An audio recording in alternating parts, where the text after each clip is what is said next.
Donc voici 7 raisons pour lesquelles avoir la pudeur est important, surtout pour les hommes, qui en parlent beaucoup des filles, mais pour les hommes, c'est important aussi d'avoir une certaine gêne à l'égard de son corps. Donc, premièrement, il faut savoir que toute l'attention que vous recevez n'est pas nécessairement de la bonne intention. L'exemple le plus concret que j'ai à donner, c'est de se faire aborder par les filles, oui, d'avoir l'attention des filles, mais aussi de l'attention des hommes. J'imagine qu'il y a beaucoup d'entre vous, moi, une raison pour laquelle j'ai commencé à m'entraîner, c'était pour plaire à la gente féminine, mais ça vient aussi avec le revers de la médaille. De la même façon qu'on peut plaire à des filles, on peut plaire à des hommes. Donc j'ai dû faire attention, je me suis déjà fait aborder, j'ai déjà reçu des avances. C'est pas nécessairement quelque chose qui, si ça arrive, ok, je dis ça en toute humilité, mais c'est pas le but initial. Je travaillais en restaurant et on cherchait à ouvrir des franchises et pour ça on devait former des nouveaux employés, les franchisés. Et puis il se trouvait que l'un d'entre eux était gay. Et puis tous mes collègues qui aimaient même les franchisés, ils trouvaient un malin plaisir à me taquiner. Comme quoi je lui plaisais, j'étais musclé, j'étais noir, j'étais grand. Donc je répondais à un certain archétype. J'avais tendance à porter des vêtements qui mettaient en avant ma silhouette. Mais c'est sûr que le fait de se mettre en forme, vous devenez un élément de désert. Deuxièmement, vous voulez montrer que vous avez de la substance. Quand vous faites ouvertement la promotion de votre corps, vous voulez l'exhiber, vous voulez montrer à tout le monde que vous avez un beau physique. D'un côté, on pourrait croire que vous valez que ça. C'est ce que vous avez de mieux à offrir. Le fait de se cacher, de se préserver, c'est comme montrer au monde que c'est pas si important que ça. Vous avez de la profondeur à votre personne, que vous n'avez pas besoin de show off pour vous faire valoir. Voyez-le comme un secret. Quand quelqu'un est secret, ça crée de l'intrigue, ça crée de l'intérêt. On cherche à découvrir ce qu'il cache. Alors que quand quelqu'un expose quelque chose, on aura plus tendance à sous-estimer, à le passer sous le tapis, à dire que c'est pas si important. Chercher à porter des vêtements super serrés, ça c'est un truc que je faisais. Bon, j'achète pas très souvent des vêtements, donc avec le temps, ils moulent à mon corps. Ça peut sembler insécure. Parce qu'on peut se dire, ok, ouais, il a juste ça à montrer, toi, il vaut que ça. Tu te cherches à être meilleur que les autres. Quand je me présentais de façon beaucoup plus sobre, moins, vas-y, regardez-moi, eh bien, j'arrivais toujours à un meilleur résultat. Parce que je semblais beaucoup plus naturel, moins forcé. Surtout quand j'invitais des filles chez moi, et puis bon, je me disais que je peux me mettre à l'aise et tout, je peux me mettre en débardeur, mais je vais juste me mettre torse nu, de toute façon, je suis dans ma chambre, je suis chez moi, je fais ce que je veux. Donc j'utilisais ce prétexte pour montrer mon physique. Ok, donc j'essayais vraiment de jouer avec mes cartes. Mais j'arrivais rarement à mes fins. Okay. La plupart du temps, ça faisait l'effet contraire. Ça la turn off et ça me donnait le résultat contraire. Alors que quand j'étais beaucoup plus posé, j'étais tranquille, je suis chez moi, ok, mais toi, je me mets un t-shirt, toi, je suis à l'aise, j'ai un jogging, voilà. C'est beaucoup plus convivial en quelque sorte. Troisièmement, en développant un physique, vous allez devenir un peu le reflet de ce que les autres n'ont pas. Surtout quand vous allez vieillir, peut-être un peu moins dans mon cas parce que je suis jeune et puis on peut se dire que j'ai que ça à faire, m'entraîner et être en forme. Mais j'ai l'impression que plus les gens sont vieux et qu'ils sont en forme, plus ça a une signification importante. Parce que la vie rentre en jeu, tout le monde a des trucs à faire, le temps est précieux. Et beaucoup de gens utilisent comme prétexte qu'ils ont le travail, ils ont la famille, ils ont des relations à entretenir. C'est pour ça qu'ils n'ont pas le temps de se mettre en forme. Donc le fait que vous ayez réussi à avoir un physique, une forme phénoménale, vous présentez un sentiment de culpabilité chez beaucoup de gens. Parce qu'au fond d'eux, ils savent que c'est important. Ils ont des excuses, mais que vous êtes arrivé à vos fins. Malgré tout, malgré la vie, parce qu'à la fin de la journée, tout le monde a 24 heures dans sa journée, tout le monde a des compromis, tout le monde a des priorités, mais que vous ayez réussi à avoir un bon physique et faire bien pour vous-même, bah, ça peut créer de la jalousie. Ils vous voient comme meilleur qu'eux. Vous avez réussi à faire quelque chose de difficile qu'ils n'ont pas réussi.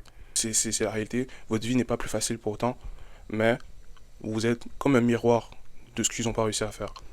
Mais avoir cette gêne, c'est assez stratégique. Parce que vous gardez un silence qui maintient une certaine paix, qui maintient une attention qui ne va pas vous nuire, qui ne va pas attirer des regards mal intentionnés ou jaloux sur vous. On va essayer de lui mettre des bâtons dans les roues, on va essayer de lui enlever des opportunités, on va essayer de voilà, un peu contrôler son succès, contrôler son estime pour pas que ça lui monte à la tête. Donc en ayant de la pudeur, vous cachez un peu vos armes, vous démontrez que vous n'êtes pas trop parfait. Ça vous permet d'avoir des opportunités. Parce que si vous semblez être un ensemble, vous semblez être une unité, vous semblez tout avoir, bah forcément les gens ne voudront pas vous donner plus que ça. Parce que vous comme creusez l'écart. Comme moi je me rappelle, quand je jouais au basket, j'avais difficilement du mal à encourager les coéquipiers qui faisaient mieux que moi. Je sais pas, on dirait que c'était comme si je solidifiais ma défaite. C'est comme si j'admettais qu'ils étaient meilleurs que moi. C'est comme si je m'éloignais de ce que je veux avoir. Mais par contre, quand c'était pour les coéquipiers ou même mes adversaires qui semblaient être derrière moi, j'avais aucun problème à les encourager, à les aider. Mais du moment que je sentais qu'ils étaient meilleurs que moi, qu'ils étaient avant moi, j'avais pas de peine à les regarder échouer. Au contraire, ça m'encourageait. Ça me disait que j'étais pas si loin derrière. Quand ils faisaient des top performances, bah, ça me titillait un peu, ça me dérangeait un peu. J'avais pas nécessairement l'enthousiasme d'aller les encourager, d'aller les féliciter. Parce qu'en soi, ils sont la raison pour laquelle je joue pas. Le fait qu'ils soient meilleurs que moi, c'est pour ça qu'ils jouent à ma place. Donc j'ai réalisé que on peut pas arrêter quelque chose qu'on voit pas. Donc c'est une des stratégies, un état d'esprit de cacher nos accomplissements pour pouvoir mieux progresser. Ça m'évite que les gens cherchent à me saboter, que j'envoie pas la mauvaise impression, que je reste à ma place, du moins à leurs yeux. Si je pense comme ça, il y a d'autres personnes qui doivent penser ça de moi. Donc la pudeur, c'était beaucoup plus une stratégie, plus que de la gêne. D'être timide, d'être réservé, bah c'est assez utile parce que les gens te voient pas comme une menace. Numéro 4, vous évitez d'être un pick-me. Ça évite qu'on vous mette dans une case. Cette personne qui veut être appréciée de tout le monde, qui veut fit in, qui veut avoir une place parmi une communauté, parmi un groupe, parmi un cercle, ça évite de vouloir être apprécié de tout le monde. En montrant son physique, d'un côté, on veut montrer qu'on est quelqu'un de valeureux. Ben, on a quelque chose à apporter au monde. En quelque sorte, c'est vrai à un certain degré. On peut sembler comme quelqu'un d'intéressant, parce que ça en dit long sur sa personnalité, sur son éthique. Mais il y a aussi ce stigma, cette idée reçue parmi les gens qui vont à la musculation, qui s'entraînent, qui font que ça. S'entraîner, qui vivent pour l'entraînement, qui vont matin, midi, soir, ils s'entraînent, ils s'entraînent, ils s'entraînent. Alors que concrètement, ça représente qu'une fraction d'une journée. Donc sur une semaine, 6 à 7 heures, c'est tout. Mais il y a cette idée reçue que on vit pour la salle quand on est musclé. Donc le fait d'avoir une pudeur, c'est comme si vous cachiez vos centres d'intérêt. Vous ne serez plus dans les préjugés, dans ce stéréotype. Pour moi, c'est important. Je dois comme déjouer les circonstances. Je dois me présenter de façon à me mettre en valeur.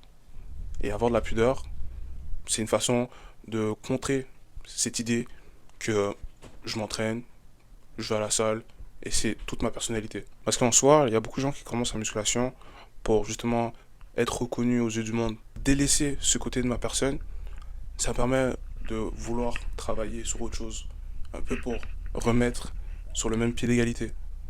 Parce qu'il n'y a pas que ça qui compte.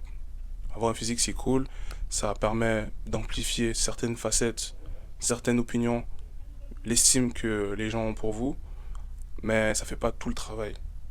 Donc de tout miser sur le même panier, sur le même cheval, c'est pas la ligne d'arrivée. Cinquièmement, cette recherche d'intention, cette envie de se faire remarquer par son physique, ça peut sortir comme immature dans certaines circonstances. Okay, que je cherche à me faire beau, à mettre en valeur mes formes, un peu comme une fille qui prend un accourtement qui est osé pour aller à l'église ou à un entretien d'embauche, bah forcément, on n'a pas le sens des priorités.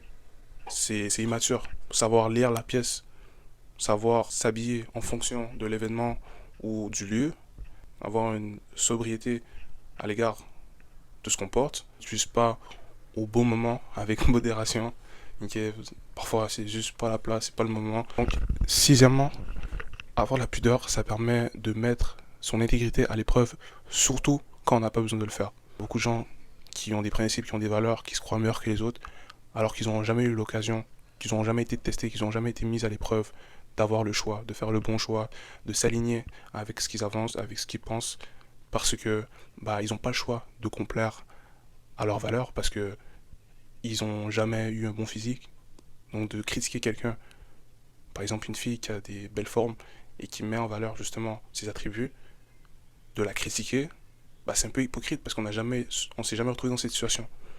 Donc pour moi, le fait d'avoir de la pudeur, c'est une façon de me prouver à moi-même que bah, je suis au-dessus de ça, que j'ai de la maturité, que j'ai le sens des priorités et justement que j'ai l'intégrité, réellement, parce que j'ai le choix. Si je veux show off, je peux show off. J'ai quelque chose pour moi-même, j'ai quelque chose qui peut être apprécié des autres. Mais de le garder pour moi-même, pour mon intimité, par respect pour mon corps, ok, d'avoir une gêne, bah, ça concrétise en quelque sorte. C'est puissant parce que j'ai le choix. Ça peut concerner l'argent par exemple. De se dire qu'on sait gérer de l'argent, qu'on a une bonne gestion financière alors qu'on est pauvre, bah, ça n'a pas vraiment de valeur, ça n'a pas vraiment de poids. De se dire qu'on va pas dépenser son argent bêtement si on devient riche, bah, c'est pas raisonnable. Parce que tu n'as jamais été dans une position de pouvoir. Tu n'as jamais eu beaucoup d'argent à en dépenser autant que tu veux. Donc c'est difficile à dire. Donc c'est un exercice d'avoir de la pudeur. Septièmement, avoir de la pudeur, c'est une forme d'indépendance pour moi. De dire que je suis au-delà de l'attention, que j'ai atteint un cap, que je peux passer à autre chose. C'est une forme d'indépendance, de ne pas dépendre de l'attention des autres. En quelque sorte, avoir de la pudeur, ça concrétise cet état d'esprit, ce mode de vie. Je sais que ce que j'ai, ça a de la valeur. Maintenant, bon, voilà, on tourne la page, on passe à autre chose. Maintenant, je vais toujours faire la promotion de mon physique, mais je vais la faire de façon stratégique. Ok, donc, pour ma chaîne YouTube, par exemple, je vais utiliser comme accréditation. C'est comme une preuve que ce que je dis, ça marche. Dans ce cas-là, c'est pour ça que j'utilise mon physique. Sur ce, c'était les commentaires du chef. Avec ses compliments, bien sûr. On se retrouve pour la prochaine fois. Peace.